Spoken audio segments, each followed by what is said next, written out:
Hey, what's going on everyone? Welcome back to the channel. Today we've got a PVT for you. We're on Dominator, a map that I don't actually do very many games on, to be honest. I don't think it's that popular of a map. I think it's been largely vetoed by very many. So as you guessed, it's a ladder game played in December of 2025, and we are watching Artosis, who has spawned here in the sort of top left-ish position of the three possible spawns, and he's playing against an unknown Protoss player with the alias Star Wang, which I thought was pretty cool, and that's one of the reasons why I chose this game. So yes, it is the science of or the skill with which I am choosing Artosis opponents is based on the promiscuous natures of their aliases. That is what this world has become. So yeah, you all know RT, people who cast his games in general, him in general, very well known, very popular for very many reasons. Most recently of which getting banned on Twitch. I don't actually know. I don't actually know the details. It's the 17th of January today. My first recording back, and when I was watching Twitch yesterday evening, I saw that there was a little note, and I also saw a little bit of chatter on Discord that he'd been banned. No doubt he'll figure out a way to get it sorted out. But yeah, I think Jumper said it really nicely. He said Artosis' stream is not actually about Starcraft. It's a meme stream or a TTS stream with just some Starcraft kind of going on in the background. And I think that's a pretty fair comment, to be honest. It's kind of what it's become. It's not something that I watch. I find it, I mean, number one, it's not on a time of day that suits me because of where I live. But even when it was, I just found it totally unwatchable. Not my scene. But the wonderful thing about the world is it's each to their own. And his stream is, I think, less popular than what it was, but still doing very, very well, and well deserved. He's invested a lot of time and money into this game. Alright, so we have a forward gateway zealot pressuring open from our Protoss. We're sending a second zealot out onto the map. So some harassment which has been scouted and is being expected by Artosis here with these little wall of depots. And let's see how we fare here. Okay, well, takes a shot to the face and leaves. Although I don't know what he's going to do. The zealot gets in amongst these patches. Can he fit through there? I don't actually know. Sorry about that. I was looking at my other screen and trying to move my mouse there, which was, well, not clever, shall we say.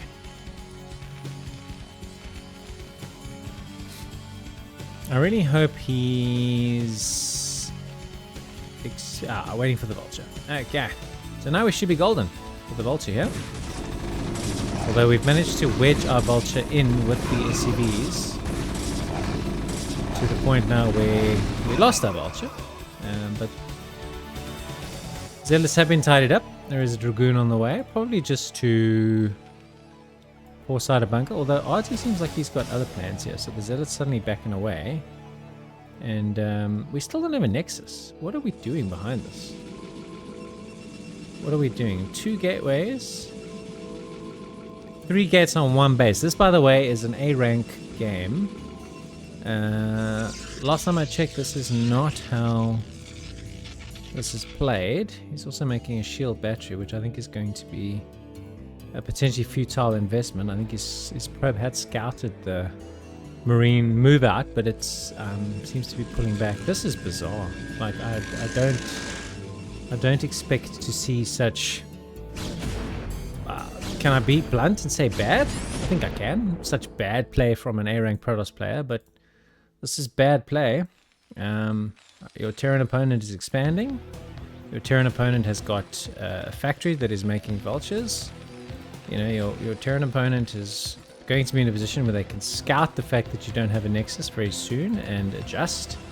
And yeah, anything you're wanting to do here is going to have to do some serious damage. He's going to have to send about 6 dragoons here. They're going to have to somehow kill the bunker. Remember that he's laying mines there, RD, as we can hear and see. And there's no robo anywhere to be found, so he's not going to be able to see any of these mines. Although apparently he's got like Bisu level micro and he's going to just try and snipe these, snipe these mines. Why have I got such drunk mouse hand today? Good gracious me, stop with that shit, man. Oh wow, this is unbelievable.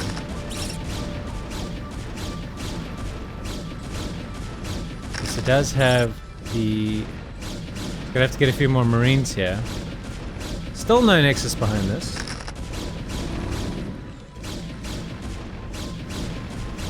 Gonna need 5 SCVs repairing. 3 more dragoons on the way. It's just a flood of dragoons. First tanks arrived. Siege mode is on the way. I mean, Artosis is doing everything correct to fend this off. Does push in here. Oh my god, how is he not bleeding more dragoons? This is appalling. This is so bad. This looks like an F-rank Protoss player.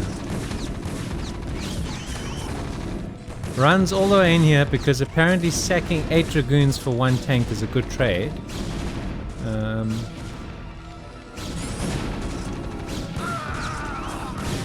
So Artosis needs to get his vultures down the ramp here. Oh! Tank. Jesus, this is a boss tank. Pops up and knocks 2 of these guys out. More coming. There's that mine. Body blocking here is good.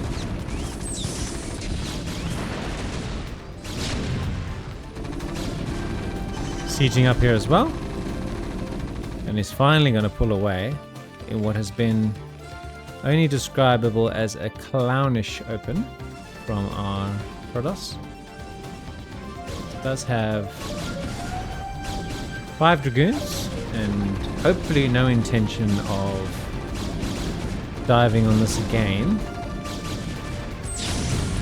Still no robo.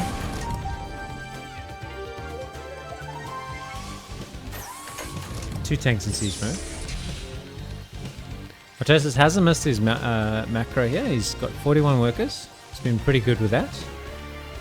And he is absolutely miles ahead. This is going to be a very, very difficult game to lose. So Protoss is just basically taking a very, very cheeky third and using the amount of dragoons he has to spread out and protect, I think, is a good option. How many units does Artosis have? He's got 3 tanks, got no vultures.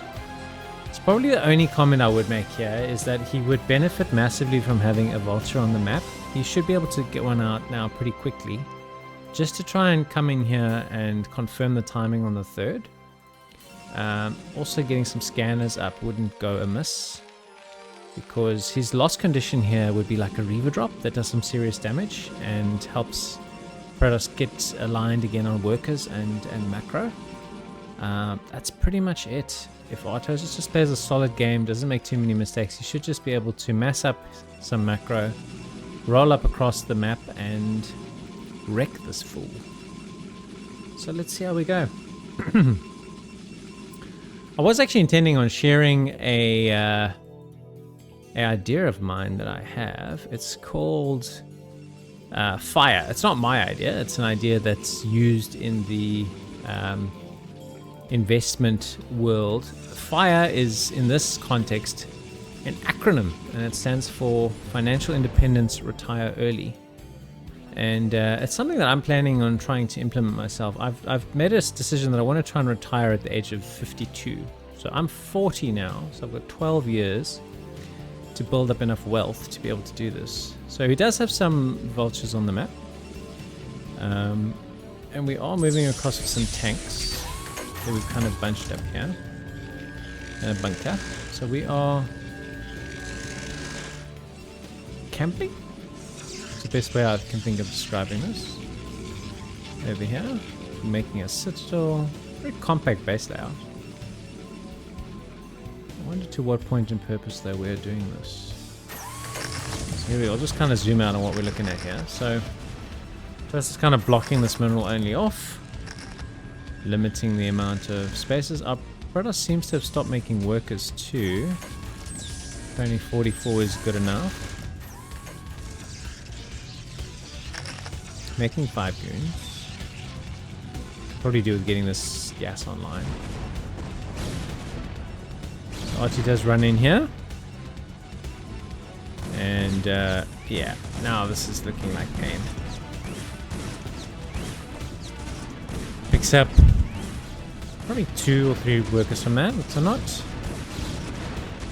too bad. Very nicely done. Did he cancel that forge? No, that forge was done. Must have killed it to get in here.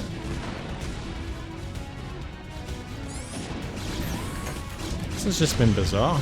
Alright, so we're moving in. There's not enough tanks here.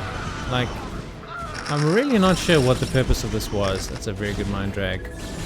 But he just comfortably polishes off these tanks. And yeah, that was kind of weird from Artosis, I must be honest. I think if he just stuck to making factories and making units and getting, you know, 2-1 timing or building up to something like that, that would have made way more sense to me than whatever the hell this was. It's just bizarre. Tidies up another vulture. Makes this forge. So maybe just as the forge was morphing in, he cancelled it. I think that's what happened there. So already taking a third of his own, extending his lead, which I still believe he does have, in spite of that play that he just did now. More gateways on the way. Dun, dun, dun, dun, dun, dun, dun.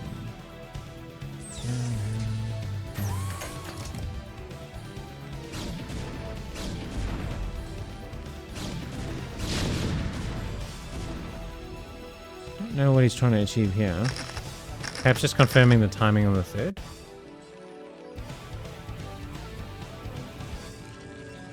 Fourth base coming up. Protoss. And I suppose if left unchecked, he could kind of play himself back into the game. He has not made, he's made 2 forges, he's not doing any upgrades. So one, okay, so he's running 1 upgrade.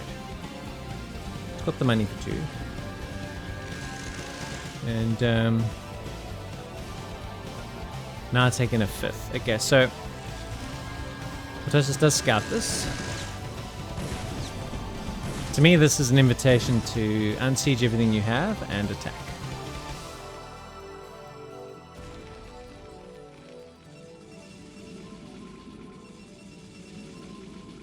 It's got so few workers though, this Protoss. Artosis has got so many. I don't actually think he would have enough in terms of army to take him down.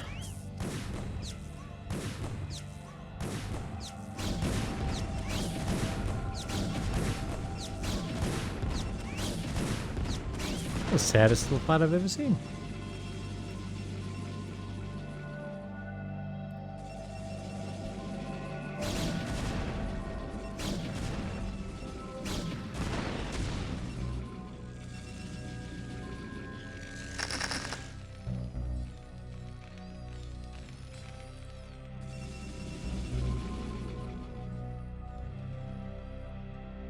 I think that Protoss is going to be able to play his way into the game here because he's got 5 bases and Artosis is taking a pretty passive line here.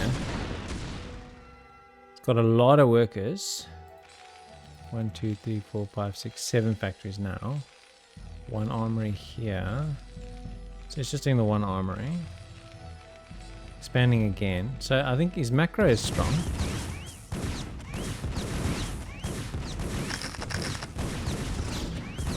But it's very much now back into an anyone's game dynamic. Which, considering the start that our Protoss had, is bizarre. I think the macro of this Protoss does strike me as decent.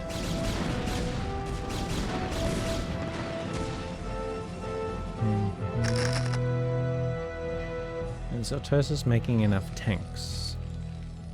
A couple more rolling through.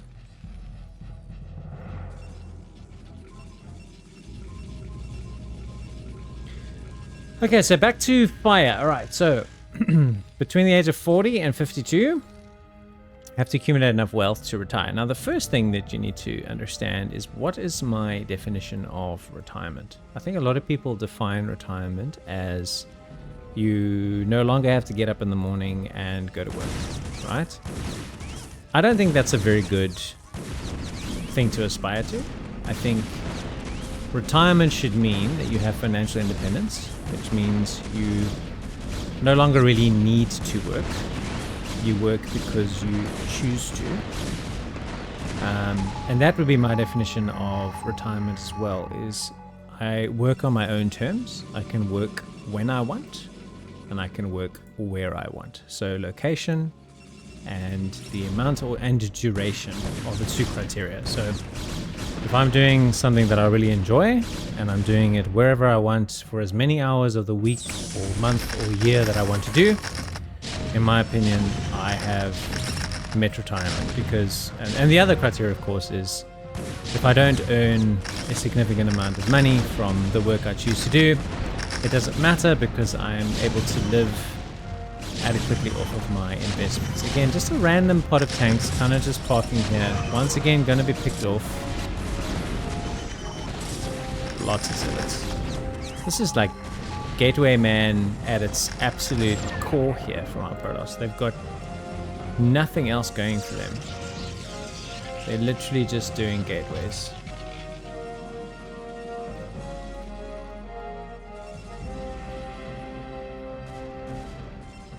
The guy hasn't even made a shuttle. He hasn't made a Reaver. Hasn't made a High Templar. Does he even have a Templar Archives? Like, I swear to God, he learned to play this game yesterday.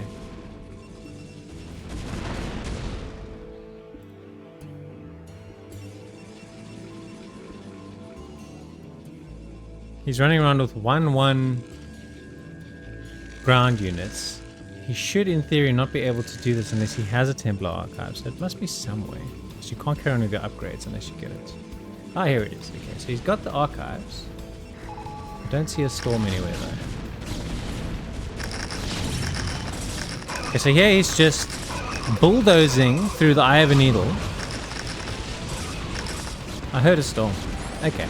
Where the frick is your Templar? There it is.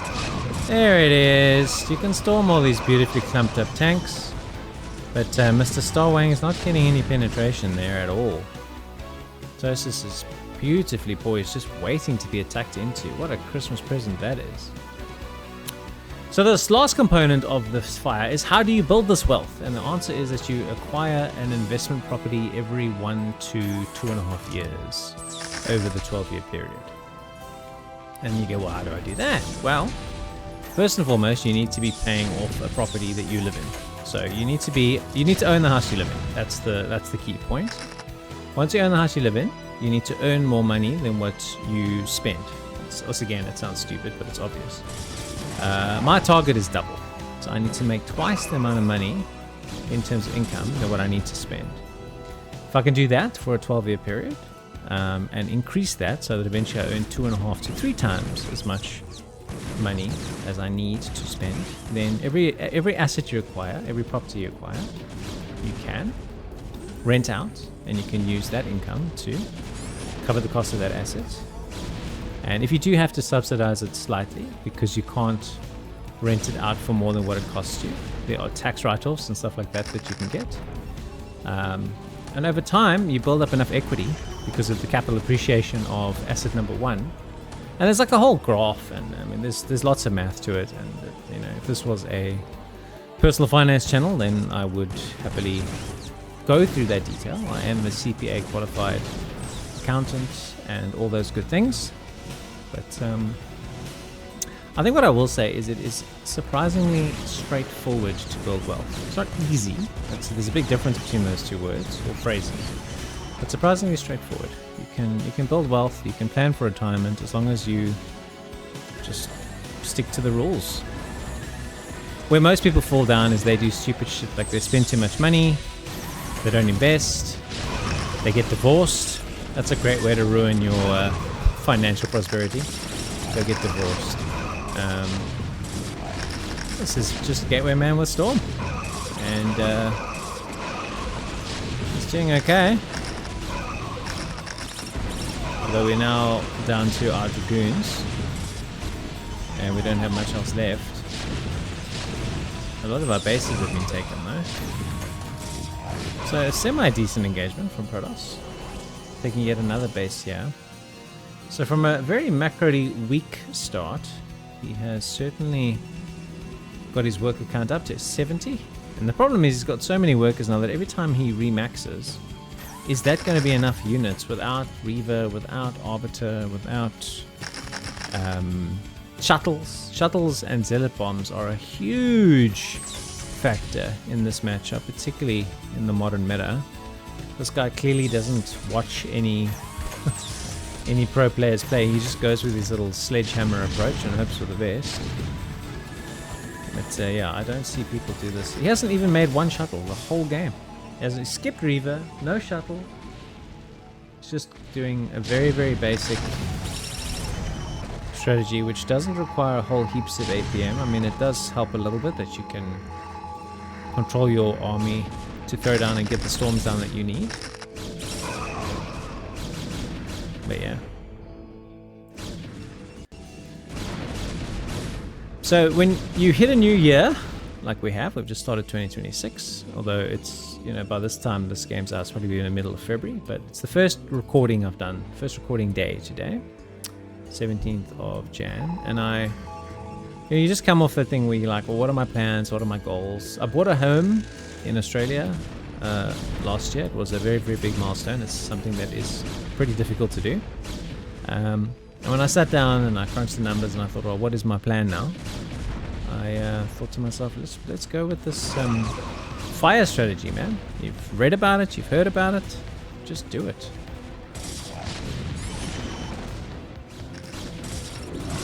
So we are blocking that expansion, and I think we're going to have a pretty good time blocking this expansion too. Where is Artosis' army? It's kind of still predominantly by his main rally.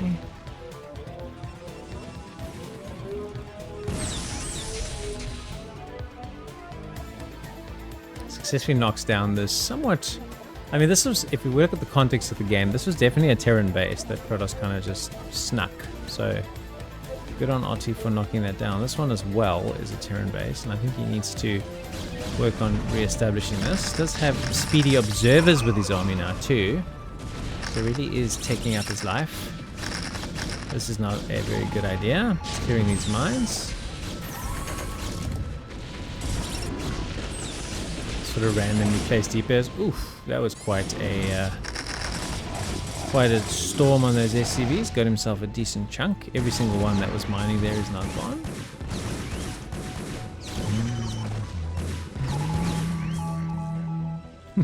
I love how this probe's just chilling here. Like, you guys didn't see me, did you?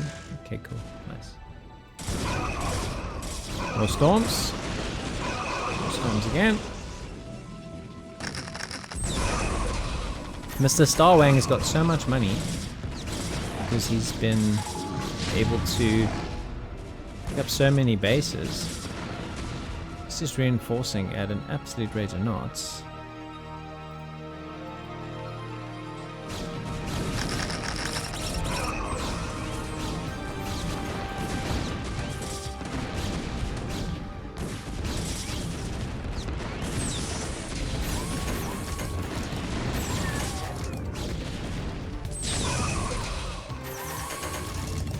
I do find myself going, what constitutes Gateway Man? It's not you make tier 1 units only and nothing else. It's you hit your upgrades, you have predominantly Dragoons and Speed Zealots with some Storm support. You don't make Shuttles, you don't make Reavers, you don't make Arbiters. That's, that to me, and you don't transition into Carriers. That's Gateway Man. And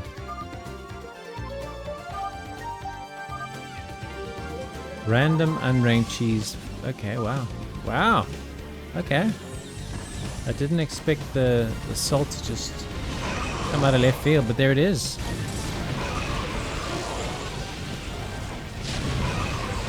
I don't think this guy's very good. I mean, clumping up your tanks like that when the guy's got heaps of Templars, that's not very good. But I don't think this guy who opened the way he did and has played this game, this Protoss, is a very good player. I don't think he's cheesing. I mean, for him to be cheesing, it would be implying that he's either off racing, which, okay, that's possible. He could be off racing.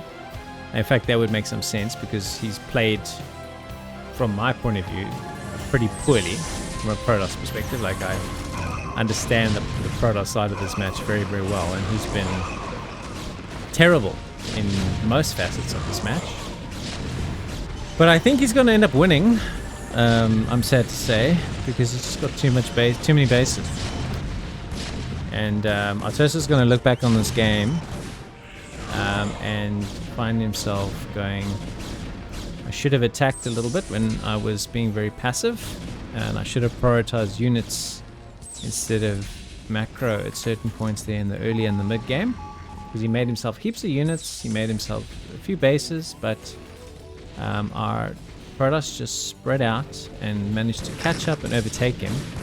Also, these random clusters of tanks, like this little bunker setup that he did a little bit in front of the natural of the Protoss, that didn't make any sense to me. There was a few examples where you just had these random pods of tanks that just got picked off, and that was just kind of surrendering initiative. But I think the most important thing is just look at the number of bases that he's got. Just so many bases. And I mean, I cannot recall a scenario, with the exception of this one, where Artosis actually moved out onto the map to try and contest a base.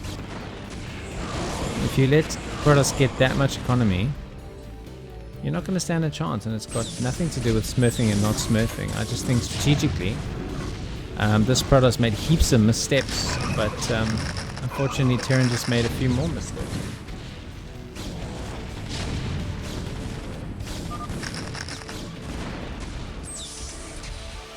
And of course, it does help that he gives Artosis a bit of grief as well.